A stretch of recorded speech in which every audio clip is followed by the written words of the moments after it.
Welcome back to my YouTube channel. ಎಲ್ಲರಿಗೂ ಕಥಾಕಣಜ ಸ್ಮಿತಾ ಚಾನಲ್ಗೆ ಆತ್ಮೀಯವಾದ ಸ್ವಾಗತ. ನಾನಿವತ್ತು ಪೌರ್ಣಮಿ ಕಥೆಯ 10ನೇ ಎಪಿಸೋಡ್ನ ಜೊತೆ ನಿಮ್ಮ ಮುಂದೆ ಬಂದಿದ್ದೇನೆ. ಈ ಕಥೆ ನಿಮಗೆ ಇಷ್ಟವಾಗ್ತಿದ್ದಲ್ಲಿ ಅಥವಾ ನೀವಿನ್ನು ಹೊಸದಾಗಿ ನಮ್ಮ ಚಾನಲನ್ನು ನೋಡ್ತಾ ಇದ್ದಲ್ಲಿ ತಪ್ಪದೆ ನಮ್ಮ ಚಾನಲನ್ನು ಸಬ್ಸ್ಕ್ರೈಬ್ ಮಾಡಿ. ಹಾಗೆ ಕಥೆಯ ಬಗ್ಗೆ ನಿಮ್ಮ ಅನಿಸಿಕೆಗಳನ್ನು ಕಮೆಂಟ್ ಸೆಕ್ಷನ್ನಲ್ಲಿ ತಿಳಿಸಿ. ಹೌದು ಕಣೆ, ಅವರು ಆಗಲಿ ಪೂಜೆಗೆ ದೇವಸ್ಥಾನಕ್ಕೆ ಹೊರಟರು. ಇನ್ನು 2 ದಿನದಲ್ಲಿಯೇ ನಮ್ಮ ದೇವಿಪುರ ಮತ್ತೆ ಶಿವಪುರದ ಉತ್ಸವ ಇದೆಯಲ್ಲ, ಹಾಗಾಗಿ ಕೆಲಸ ಜಾಸ್ತಿ ಇದೆಯಂತೆ. ಇವತ್ತು ಕೂಡ ಅದೇನು ವಿಶೇಷ ಪೂಜೆ ಇದೆ, ಭಕ್ತಾದಿಗಳು ದೂರದ ಊರಿಂದ ಬರುವವರಿದ್ದಾರೆ, ಅದಕ್ಕೋಸ್ಕರ ಬೇಗ ಹೋಗಿ ಸಿದ್ಧತೆ ಮಾಡಿಕೊಳ್ಳಬೇಕು ಅಂತ ಹೇಳಿ ಅವಸರವಾಗಿ ಹೊರಟೇ ಬಿಟ್ಟರು ಎಂದರು ಅಂಬುಜ ಅವಳ ಕೈಯಿಂದ ಲೋಟ ಹಿಂಪಡೆದುಕೊಳ್ಳುತ್ತಾ. ಹೋ ಹೌದಾ, ಪಾಪ ಅಪ್ಪಾಜಿಗೆ ನಾನಿಲ್ಲದೆ ಅದೆಷ್ಟು ಕಷ್ಟ ಆಗುತ್ತಿದೆಯೋ ಏನೋ. ಮೊದಲಾದರೆ ಅವರಿಗೆ ಪೂಜೆಗೆ ಸಿದ್ಧ ಮಾಡುವುದಕ್ಕೆ ನಾನಿದ್ದೆ, ಆದರೆ ಈಗ ಅವರೊಬ್ಬರೇ. ಅವರಿಗೂ ವಯಸ್ಸಾಗುತ್ತಾ ಬಂತು, ಕೆಲಸದ ಒತ್ತಡ ಕೂಡ ಜಾಸ್ತಿ ಆಗುತ್ತಿದೆ ಎಂದ ಮಗಳನ್ನು ಕಂಡ ಅಂಬುಜರವರು, ಸರಿ ಹಾಗಿದ್ದರೆ ನೀನು ನಾಳೆಯಿಂದ ವಿದ್ಯೆ ಕಲಿಯುವುದಕ್ಕೆ ವಿದ್ಯಾಲಯಕ್ಕೆ ಹೋಗಬೇಡ, ಮನೆಯಲ್ಲಿಯೇ ಕೂತು ನಿನ್ನ ಅಪ್ಪಾಜಿಗೆ ಸಹಾಯ ಮಾಡು, ಹಾಗೆ ಮಕ್ಕಳಿಗೆ ಸಂಗೀತ ಅಭ್ಯಾಸ ಮಾಡಿಸುತ್ತಿರು ಎಂದವರು. ಮತ್ತಿನ್ನೇನೆ ನಿನ್ನದು, ಯಾವಾಗ ನೋಡಿದರೂ ನಿನಗೆ ನಿನ್ನ ಅಪ್ಪಾಜಿಯ ಬಗ್ಗೆಯೇ ಚಿಂತೆ. ನಿನ್ನ ಅಪ್ಪಾಜಿಯ ಮೇಲೆ ತೋರಿಸುವ ಪ್ರೀತಿ ಕಾಳಜಿ ನನ್ನ ಈ ತಾಯಿಯ ಮೇಲೆ ಕೂಡ ಸ್ವಲ್ಪ ತೋರಿಸು ಎಂದು ಹೇಳಿ ಮೂತಿ ಉಬ್ಬಿಸಿದ ತಾಯಿಯ ಗಲ್ಲವನ್ನು ಹಿಂಡಿದ ಸಪ್ತಮಿ. ಅಯ್ಯೋ ನನ್ನ ಮುದ್ದು ಅಮ್ಮ, ಯಾರು ಹೇಳಿದ್ದು ನಿನಗೆ ನನಗೆ ಅಪ್ಪಾಜಿ ಮೇಲೆ ಮಾತ್ರ ಪ್ರೀತಿ ಕಾಳಜಿ ಇರೋದು, ನಿನ್ನ ಮೇಲೆ ಇಲ್ಲ ಅಂತ? ನಿನ್ನ ಮೇಲೆ ಕೂಡ ಬೆಟ್ಟದಷ್ಟು ಪ್ರೀತಿ ಇದೆ ಎಂದು ಹೇಳಿ ತುಂಟ ನಗೆ ನಕ್ಕಳು. ಹೌದೌದು, ನನಗೂ ಚೆನ್ನಾಗಿಯೇ ಗೊತ್ತಿದೆ ಬಿಡು, ನೀನು ನಿನ್ನ ಅಪ್ಪನ ಮುದ್ದಿನ ಮಗಳು ಅಂತ ಎಂದ ಅಂಬುಜರವರು ಹೇಳುವಷ್ಟರಲ್ಲಿ ಶಂಕರಶಾಸ್ತ್ರಿಗಳು ಕೂಡ ದೇವಸ್ಥಾನದಿಂದ ಪೂಜೆ ಮುಗಿಸಿ ಮರಳಿದ್ದರು. ಮನೆಗೆ ಬಂದವರೇ ಕಾಲು ತೊಳೆದು ಮಗಳ ಬಳಿ ಬಂದವರು, ಏನು ತಾಯಿ ಮಗಳು ಇಬ್ಬರು ಚರ್ಚೆ ಮಾಡುತ್ತಿರುವ ಹಾಗಿದೆ, ಏನು ಆಳವಾಗಿ ಮಾತಾಡ್ತಿದ್ದೀರಿ ಅನಿಸುತ್ತೆ, ಅದೇನು ವಿಷಯ ಅಂತ ನನ್ನ ಹತ್ತಿರವೂ ಸ್ವಲ್ಪ ಹೇಳಿ, ನಾನು ಕೇಳುತ್ತೇನೆ ಎಂದು ನಕ್ಕು ನುಡಿದರು. ಅಪ್ಪಾಜಿ ನೀವು ಬಂದಿರಾ ಎಂದು ಹೇಳಿದ ಸಪ್ತಮಿ ತಂದೆಯನ್ನು ಬಿಗಿಯಾಗಿ ಅಪ್ಪಿ, ಹಾಗೆಲ್ಲ ಏನೂ ಇಲ್ಲ ಅಪ್ಪಾಜಿ, ಸುಮ್ಮನೆ ಹೀಗೆ ಅಮ್ಮ ನನ್ನ ಹತ್ತಿರ ಮಾತಾಡುತ್ತಿದ್ದರು. ನಾನು ನಿಮ್ಮ ಮೇಲೇ ಜಾಸ್ತಿ ಪ್ರೀತಿ ತೋರಿಸುವುದಂತೆ, ಅವರ ಮೇಲೆ ಸ್ವಲ್ಪವೂ ಪ್ರೀತಿ ಇಲ್ಲವಂತೆ, ಹಾಗಂತ ನನ್ನ ಮೇಲೇ ದೂರು ಹೇಳುತ್ತಿದ್ದರು, ಅಷ್ಟರಲ್ಲಿ ನೀವು ಬಂದಿರಿ ಎಂದಳು ನಕ್ಕು. ಹೌದಾ, ನಿಮ್ಮಮ್ಮ ಹಾಗೆ ಹೇಳಿದಳ? ಅವಳು ಹೇಳುವುದರಲ್ಲಿ ತಪ್ಪೇನಿದೆ ಬಿಡು ಮಗಳೇ.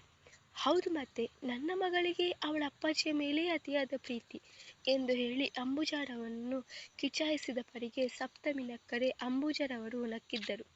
ಸರಿ ಸರಿ, ನೀವು ತಂದೆ ಮಗಳು ಇಬ್ಬರು ಒಂದೇ ತಂಡ ಅಂತ ನನಗೆ ಗೊತ್ತಿದೆ. ಈಗ ಇಬ್ಬರು ಒಳಗಡೆ ಬನ್ನಿ, ಸ್ನಾನ ಮಾಡಿಕೊಂಡು ಬಟ್ಟೆ ಬದಲಾಯಿಸಿಕೊಂಡು ಊಟ ಮಾಡೋಣ ಎಂದ ಅಂಬುಜರವರು ಅಡುಗೆ ಕೋಣೆಯೊಳಗೆ ಹೋದರು. ಅವರ ಮಾತಿಗೆ ಸರಿಯೆಂದು ತಲೆದೂಗಿದ ಶಂಕರಶಾಸ್ತ್ರಿಗಳು ಮತ್ತು ಸಪ್ತಮಿ ಇಬ್ಬರು ಕೂಡ ಸ್ನಾನ ಮಾಡಲು ಹೋದರು. ಅವರಿಬ್ಬರು ಸ್ನಾನ ಮಾಡಿ ಮುಗಿಸಿ ಬರುವಷ್ಟರಲ್ಲಿ ಗಂಡ ಮಗಳಿಗಿಬ್ಬರಿಗೂ ತಟ್ಟೆ ಹಾಕಿದ ಅಂಬುಜರವರು ತಮಗೂ ತಟ್ಟೆ ಹಾಕಿದರು. ಸಪ್ತಮಿ ಶಂಕರಶಾಸ್ತ್ರಿ ಇಬ್ಬರು ಕೂಡ ತಟ್ಟೆಯ ಮುಂದೆ ಬಂದು ಕುಳಿತರು. ಅವರಿಬ್ಬರ ತಟ್ಟೆಗೂ ಅನ್ನ ಸಾರು ಬಡಿಸಿದರೆ ಅಂಬುಜ ಮಜ್ಜಿಗೆಯನ್ನು ಒಂದು ಲೋಟದಲ್ಲಿ ಹಾಕಿ ಗಂಡ ಮಗಳ ಮುಂದೆ ತಂದಿಟ್ಟರು.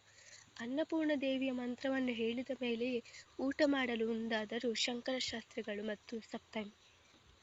ಮತ್ತೆ ಮಗಳೇ, ಇವತ್ತು ಆ ಹೊಸ ವಿದ್ಯಾಲಯದಲ್ಲಿ ಹೇಗನ್ನಿಸಿತು? ಹೊಸ ಮುಖಗಳು, ಹೊಸ ಗೆಳೆಯರು, ನಿಂಗೆ ಖುಷಿ ಆಯ್ತಾ? ಏನೂ ಸಮಸ್ಯೆ ಇಲ್ಲ ತಾನೆ ಎಂದು ಊಟ ಮಾಡುತ್ತಲೇ ಕೇಳಿದರು ಶಂಕರಶಾಸ್ತ್ರಿಗಳು. ಅವರ ಮಾತಿಗೆ ಮುಗುಳು ನಕ್ಕ ಸಪ್ತಮಿ, ಹಾ ಅಪ್ಪಾಜಿ, ಹೊಸ ವಿದ್ಯಾಲಯ ಚೆನ್ನಾಗಿದೆ.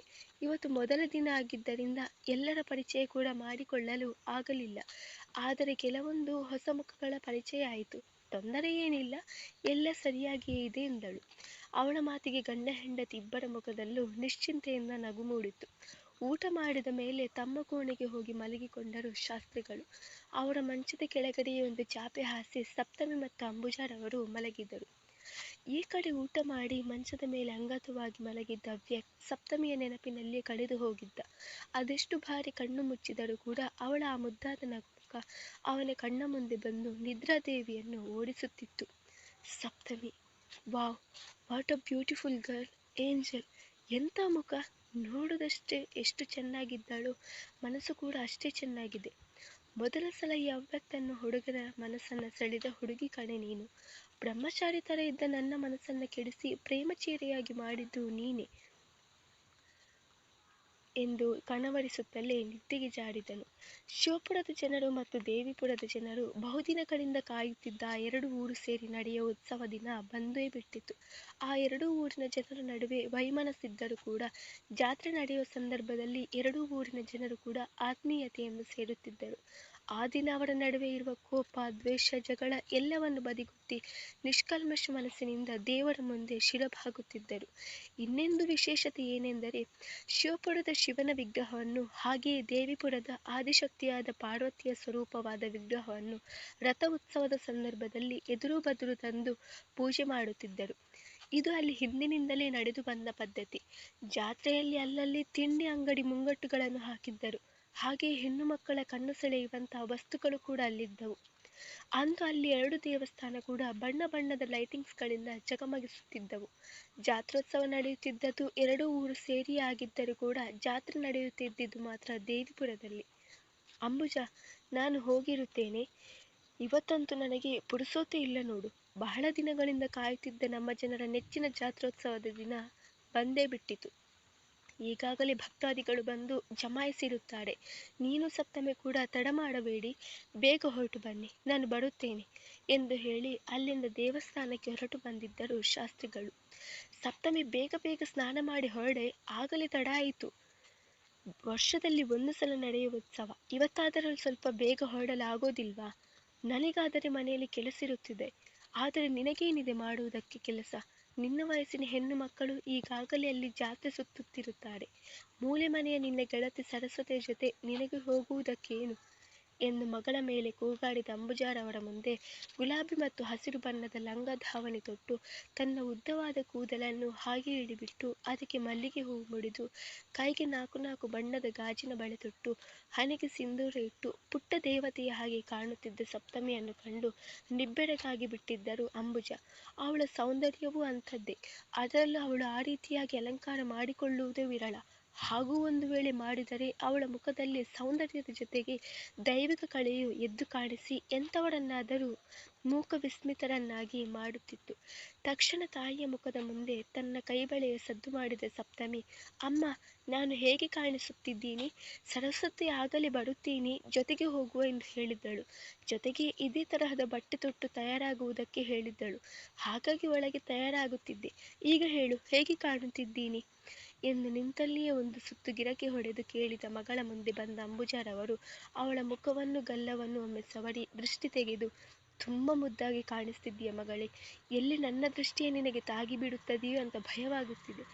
ನೀನು ಈ ಥರ ಅಲಂಕಾರ ಮಾಡಿಕೊಳ್ಳುವುದೇ ಕಡಿಮೆ. ಅಂತಹದರಲ್ಲಿ ಇವತ್ತು ಹೀಗೆ ಅಲಂಕಾರ ಮಾಡಿಕೊಂಡು ಬಹಳ ಮುದ್ದಾಗಿ ಕಾಣಿಸುತ್ತಿದ್ದೀಯ. ಆ ತಾಯಿನೇ ನಿನ್ನ ರೂಪದಲ್ಲಿ ಪುಟ್ಟ ದೇವತೆಯ ಥರ ನಮ್ಮ ಮನೆಯಲ್ಲಿ ಇದ್ದಾಳೇನೋ ಅಂತ ಅನ್ನಿಸುತ್ತಿದೆ. ಅಷ್ಟೊಂದು ಮುದ್ದಾಗಿ ಕಾಣಿಸುತ್ತಿದ್ದೀಯ ಎಂದವರು ಅವರ ಕಣ್ಣಿನಿಂದ ಕಾಡಿಗೆ ತೆಗೆದು ಅವಳ ಗಲ್ಲದ ತುದಿಯಲ್ಲಿಟ್ಟರು. ಅಷ್ಟರಲ್ಲಿ ಸರಸ್ವತಿ ಕೂಡ ಅವರ ಮನೆಗೆ ಬಂದಿದ್ದಳು. ಅವಳನ್ನು ಕಾಣುತ್ತಿದ್ದ ಹಾಗೆ, ಅಮ್ಮ, ಸರಸ್ವತಿ ಬಂದಳು ಎಂದು ಹೇಳಿ ಅವಳ ಹತ್ತಿರ ಓಡಿ ಬಂದಿದ್ದಳು ಸಪ್ತಮಿ. ಸರಸ್ವತಿ, ಹೊರಡೋಣ್ವಾ? ಅಮ್ಮ, ನಾವು ಹೋಗಿ ಬರುತ್ತೀವಿ. ನೀನು ಕೂಡ ಬೇಗ ನಿನ್ನ ಕೆಲಸ ಮಾಡಿಟ್ಟು ಬಾ. ಅಮ್ಮನವರ ಉತ್ಸವ ಇನ್ನೇನು ಶುರು ಆಗಿಬಿಡುತ್ತದೆ ಎಂದಳು ಸಪ್ತಮಿ.